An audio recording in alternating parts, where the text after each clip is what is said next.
इस बीच फिल्म अदाकार सनी देओल की सियासत में एंट्री हो गई है। सनी देओल बीजेपी में शामिल हो गए हैं। निर्मला सीतारमण और पीयूष गोयल की मौजूदगी में उन्होंने पार्टी की रुकनीत हासिल की।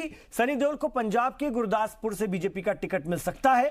सनी देओल ने कहा कि उनके वालिद अटल जी से जुड़े थे और अब वो बीजेपी से जुड़ गए हैं। सनी ने कहा कि मुल्क के नौजवानों को मोदी जैसे लोगों की जरूरत है। तो सनी देओल ने बीजेपी ज्वाइन की और गुरदासपुर से उनको टिकट भी मिल सकता है पंजाब के।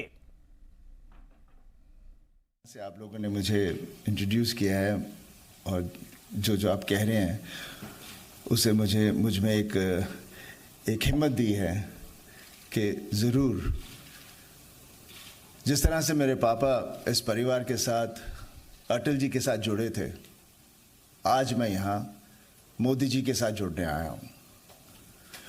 उन्होंने देश के लिए बहुत कुछ किया है और मैं चाहता हूं कि अगले 5 साल भी वही रहें, क्योंकि हम आगे बढ़ना चाहते हैं।